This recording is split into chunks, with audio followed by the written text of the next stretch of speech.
We are continuing the digestive system of rabbit. Next is about dentition. Dentition of rabbit is thecodont, heterodont, lophodont, and diphyodont. The dentition of rabbit is thecodont dentition because their teeth are embedded in a socket of jaw bones. റാബിറ്റിൻ്റെ ഡെൻറ്റേഷൻ എന്ന് പറയുന്നത് തീക്കോഡോണ്ട് ആണ്. തീക്കോഡോണ്ട് means അവരുടെ teeth എന്ന് പറയുന്നത് ജോ ബോൺസിൽ embed ചെയ്തിട്ടാണ് ഇരിക്കുന്നത്. So the dentation is thecodont. The teeth of rabbit are not of same type, but they are differentiated into three functional types of teeth called incisors, premolars, and molars. So rabbit possess different types of teeth. So the dentition is heterodont. റാബിറ്റിൻ്റെ ഡെൻറ്റേഷൻ എന്ന് പറയുന്നത് ഹെട്രോഡോണ്ട് ആണ്. Because അവർക്ക് same type teeth അല്ല present ആയിട്ടുള്ളത്. അവർ 3 functional types ആയിട്ട് differentiate ചെയ്യുന്നുണ്ട്. ആ 3 functional types ആണ് incisors, premolars, and molars. Canines are altogether absent in rabbit. So there is a toothless gap between the incisors and the premolars. And this gap is called a diastema. റാബിറ്റിൽ canine tooth absent ആണ്. So അവർക്ക് ഇൻസിസേഴ്സിൻ്റെയും പ്രീമോളാസിൻ്റെയും ഇടയിൽ ഒരു ഗ്യാപ്പാണുള്ളത്. ഈ ഗ്യാപ്പിനെയാണ് ഡയാസ്റ്റമ എന്ന് വിളിക്കുന്നത്. Then premolars and molars have a broad crown with sharp transverse ridges. So the dentition is lophodont. റാബിറ്റിൻ്റെ ഡെൻറ്റേഷൻ എന്ന് പറയുന്നത് ലോഫോഡോണ്ട് ആണ്. ബിക്കോസ് അവരുടെ പ്രീമോളാസിനും മോളാസിനും ഒരു ബ്രോഡ് ക്രൗൺ ഉണ്ട് വിത്ത് ഷാർപ്പ് ട്രാൻസ്വേഴ്സ് റിഡ്ജസ്. അങ്ങനെയുള്ള ഡെൻറ്റേഷനെയാണ് ലോഫോഡോണ്ട് ഡെൻറ്റേഷൻ എന്ന് വിളിക്കുന്നത്. In rabbit and also in other placental mammals, there are 2 sets of teeth appear in their lifetime. Hence, their dentition is diphyodont type. There are 2 sets of teeth and they are milk dentition and the permanent dentition. Milk teeth are deciduous and they will be completely replaced by permanent teeth. റാബിറ്റിൻ്റെ ഡെൻറ്റേഷൻ എന്ന് പറയുന്നത് ഡൈഫയോഡോണ്ട് ആണ്. റാബിറ്റിൻ്റെ മാത്രമല്ല എല്ലാ placenta മാമൽസിലും അവരുടെ life ടൈമിൽ 2 sets of teeth appear ചെയ്യുന്നുണ്ട്. ഒന്ന് milk ഡെൻറ്റേഷനും ഒന്ന് permanent ഡെൻറ്റേഷനും.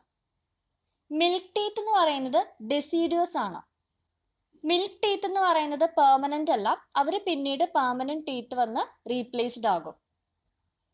In permanent dentition of rabbit, each half of the upper jaw bears 2 incisors, 3 premolars, and 3 molars, and each half of the lower jaw bears 1 incisor, 2 premolars, and 3 molars. So there are 16 teeth on the upper jaw and 12 on the lower jaw. So about incisors, there are 2 incisors on the upper jaw and 1 on lower jaw. Canines are absent, that's why 0/0. Then premolars are 3 in upper jaw and 2 in lower jaw. Then molars are 3 in upper jaw and 3 on lower jaw. Then altogether 14 teeth are there, including upper jaws and lower jaws. There are 28 teeth. So this is the dental formula of rabbit. Next part of the digestive system is pharynx. Buccal cavity is followed by the pharynx. റാബിറ്റിൻ്റെ buccal cavity കഴിഞ്ഞ് വരുന്ന next digestive സിസ്റ്റത്തിൻ്റെ പാർട്ടാണ് pharynx. And pharynx has 2 portions called lower oropharynx and upper nasopharynx. Oropharynx is open to the buccal cavity and nasopharynx is open to the internal nostrils and the eustachian tubes. ഫാരിങ്സിന് 2 regions ഉണ്ട്, lower ഓറോഫാരിങ്സും upper നാസോഫാരിങ്സും. Oropharynx buccal ക്യാവിറ്റിയിലേക്കാണ് open ചെയ്യുന്നത്. And nasopharynx internal നോസ്ട്രിൽസിലേക്കും അതേപോലെ ഇയറിലുള്ള eustachian ട്യൂബ്സിലേക്കുമാണ് ഓപ്പൺ ചെയ്യുന്നത്. Eustachian tubes communicate with tympanic cavity or middle ear cavity. യൂസ്റ്റാഷ്യൻ ട്യൂബാണ് ഇവരുടെ മിഡിൽ ഇയർ ക്യാവിറ്റി ആയിട്ട് കമ്മ്യൂണിക്കേറ്റ് ചെയ്യുന്നത്. On the floor of the pharynx, there are 2 openings. one to the esophagus, and other opening is called glottis, which opens to larynx. And this glottis is covered by a cartilaginous lid called epiglottis. ഫാരിങ്സിന്റെ താഴെയായിട്ട് രണ്ട് openings ഉണ്ട്. ഒരു opening ഈസിയോഫാഗസിലേക്കാണ് and another opening എന്ന് പറയുന്നത് glottis ആണ്. ഈ glottis open ചെയ്യുന്നത് ലാരിങ്സിലേക്കാണ്. And ഗ്ലോട്ടിസിനെ cover ചെയ്തിട്ട് ഒരു കാർട്ടിലേജിനസ് ലിഡ് ഉണ്ട്. ആ ലിഡിനെ വിളിക്കുന്ന പേരാണ് epiglottis. There are two lymphoid organs called tonsils on the sides of the soft palate. Soft പാലറ്റിന്റെ സൈഡ്സിലായിട്ട് ലിംഫോയിഡ് ഓർഗൻസ് പ്രസന്റ് ആണ്. ലിംഫോയിഡ് ഓർഗൻസിന്റെ പേരാണ് tonsils. Then next part of digestive system is esophagus or gullet. It is a narrow distensile tube and it passes down the neck.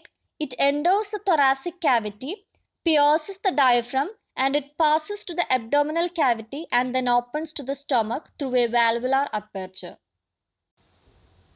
ഈസിയോഫാഗസ് എന്ന് പറയുന്നത് ഒരു narrow ഡിസ്റ്റൻസൈൽ tube ആണ്. അത് നെക്കിലൂടെ പാസ് ചെയ്തിട്ട് തൊറാസിക് കാവിറ്റിയിലേക്ക് എൻ്റർ ചെയ്യും. ദെൻ ഡയഫ്രം പിയേഴ്സ് ചെയ്തിട്ട് അവർ abdominal കാവിറ്റിയിലേക്ക് pass ചെയ്തിട്ട് സ്റ്റൊമക്കിലേക്കാണ് open ചെയ്യുന്നത് through A valvular aperture. And this esophageal wall contains voluntary and involuntary muscles, and it also contains the mucus secreting goblet cells, but no enzyme secreting glands are present on the walls of esophagus. And through this esophagus food passes and reaches the stomach. ഈസോഫാഗസിലൂടെയാണ് food pass ചെയ്തിട്ട് സ്റ്റൊമക്കിലേക്ക് എത്തുന്നത്. So ഈസോഫാഗസിന്റെ വാൾ എന്ന് പറയുന്നത് voluntary and involuntary muscles ഉണ്ടാകും. അതേപോലെ mucus secrete ചെയ്യാനായിട്ട് കഴിവുള്ള സെൽസ് ഉണ്ടാവും. ആ സെൽസിനെയാണ് ഗോബ്ലറ്റ് സെൽസ് എന്ന് വിളിക്കുന്നത്. ബട്ട് എൻസൈം സെക്രീറ്റിംഗ് ഗ്ലാൻഡ്സ് ഒന്നും പ്രസന്റ് ആയിരിക്കില്ല oesophageal വാളിൽ. And next part of the digestive system is stomach. Stomach is a spacious chamber and it is divided into three parts. First part is called cardiac stomach, middle part is called fundus, and last part is called pyloric stomach. Esophagus opens to cardiac stomach and it is guarded by a cardiac sphincter. Then pyloric stomach opens to intestine through a small opening called pylorus, and it is guarded by a muscular sphincter called pyloric sphincter. And this cardiac stomach is situated near the heart and pyloric stomach is situated near the liver. Oesophagus open ചെയ്യുന്നത് cardiac സ്റ്റൊമക്കിലേക്കാണ്. So അവരുടെ ഓപ്പണിങ്ങിൻ്റെ ആ ഒരു എൻഡിൽ ഒരു cardiac സ്ഫിൻചർ ഉണ്ട്. Then pyloric stomach open ചെയ്യുന്നത് ഇൻറ്റസ്റ്റൈനിലേക്കാണ്. ഈ പൈലോറസിൻ്റെ ഇടയിൽ ഒരു മസ്കുലർ സ്ഫിൻചർ ഉണ്ട് and it is called pyloric sphincter. Outer curvature of the stomach contains spleen and the mucous membrane of stomach is thrown into numerous folds called gastric pits, and into the base of this gastric pits the duct of gastric glands open. സ്റ്റൊമക്കിനെ cover ചെയ്തിട്ടുള്ള mucus membrane കുറച്ച് folds ആയിട്ട് form ചെയ്തിട്ടുണ്ട്. It forms a pit called gastric pit. ഈ gastric പിറ്റിന്റെ ബേസിലേക്കാണ് gastric glands open ചെയ്തിട്ടുള്ളത്. Stomach is followed by intestine. Intestine has two broad divisions called small intestine and large intestine. Stomach കഴിഞ്ഞ next പാർട്ടാണ് intestine. Intestine എന്ന് പറയുന്നത് രണ്ട് divisions ഉണ്ട്, സ്മോൾ ഇൻറ്റസ്റ്റൈനും ലാർജ് ഇൻറ്റസ്റ്റൈനും. Small intestine is divided into duodenum, jejunum and ileum. Duodenum is a curved and U-shaped initial part of the small intestine. Bile duct and pancreatic duct opens to this duodenum. Small intestine ആദ്യത്തെ U-shaped initial part ആണ് duodenum. Duodenത്തിലേക്കാണ് bile ductum, pancreatic ductum open ചെയ്യുന്നത്. Then next part of the small intestine is jejunum. Jejunum is a very short part that follows the duodenum and its walls contain numerous branching and mucus secreting glands called Brunner's gland. Small ഇൻറ്റസ്റ്റൈൻ്റെ duodenum കഴിഞ്ഞ് വരുന്ന പാർട്ടാണ് ജിജിനം. ജിജിനത്തിൻ്റെ വാൾ എന്ന് പറയുന്നത് ഒരുപാട് mucus secreting glands present ആയിട്ടുണ്ട്. ഈ ഗ്ലാൻഡ്സിനെ വിളിക്കുന്ന പേരാണ് ബ്രണ്ണേഴ്സ് gland. And next part of small intestine is ileum. It is the long and coiled part of small intestine. Small intestine in the coiled part ആണ് ileum. You can see coiled part here. On the terminal part of this ileum, it dilates to a sac known as sacculus rotundus. ഇലിയത്തിന്റെ terminal സൈഡിൽ അതൊരു സാക്കിലേക്കാണ് dilate ചെയ്യുന്നത്, and it is called sacculus rotundus.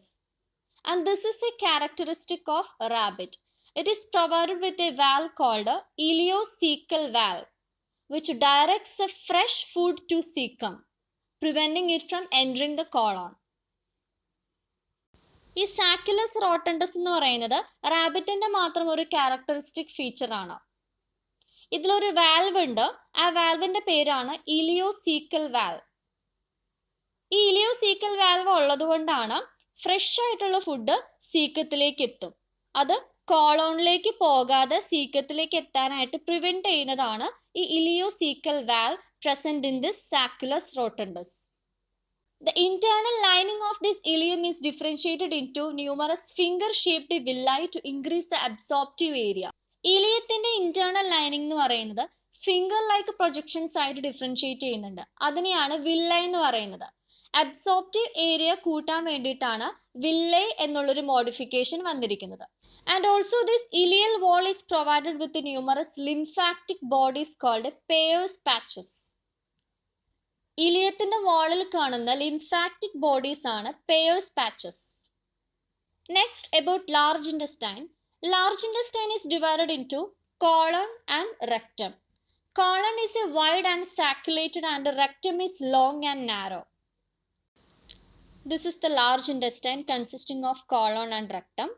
At the junction between ileum and colon is an ileocolic sphincter. ഇലിയത്തിന്റെയും കോളത്തിന്റെയും ഇടയിൽ വരുന്ന സ്വിഞ്ചർ ആണ് ഇലിയോകോളിക് സ്വിഞ്ചർ. The pocket-like recesses of saculations of colon are called hostra. കോളോണിൽ present ആയിട്ടുള്ള പോക്കറ്റ് ലൈക്ക് സ്ട്രക്ചേഴ്സിനാണ് haustra എന്ന് വിളിക്കുന്നത്. And another feature of colon is the presence of longitudinal muscle bands called teniae. കോളോണിൽ present ആയിട്ടുള്ള ലോഞ്ചിറ്റ്യൂഡിനൽ മസിൽ ബാൻഡ്സിനെയാണ് teniae എന്ന് വിളിക്കുന്നത്. Rectum is beaded in appearance because it contains fecal pellets. Faecal pellets ഉള്ളതുകൊണ്ട് rectum beaded ആയിട്ടാണ് appear ചെയ്യുന്നത്. From the junction between the ileum and colon there is a spirally constricted tube called caecum. And the caecum is internally provided with a spiral valve. ഇലിയത്തിൻ്റെയും കോളോണിൻ്റെയും ജംഗ്ഷനിൽ നിന്ന് ഒരു spirally constricted tube ഉണ്ട്. ആ ട്യൂബിനെയാണ് caecum എന്ന് വിളിക്കുന്നത്. ആൻഡ് ഇന്റേർണലി ഈ സീക്കത്തിൽ സ്പൈറൽ വാൽവ്സ് പ്രസന്റ് ആണ്. And this caecum terminates in finger like structure called vermiform appendix. ഈ സീക്കം എൻഡ് ചെയ്യുന്നത് ഫിംഗർ ലൈക്ക് ആയിട്ടുള്ള വേർമിഫോം അപ്പൻഡിക്സിലാണ്. In herbivorous mammals caecum serves as an important centre for digestion and absorption of cellulose. Rabbit എന്ന് പറയുന്നത് herbivorous ആണ്. So herbivorous ആയിട്ടുള്ള മാമൽസിൽ ഈ caecum എന്ന് പറയുന്നത് സെല്ലുലോസിന്റെ ഡൈജഷനും അബ്സോർപ്ഷനും വേണ്ടിയിട്ട് ഹെൽപ്പ് ചെയ്യുന്ന സ്ട്രക്ചർ ആണ്.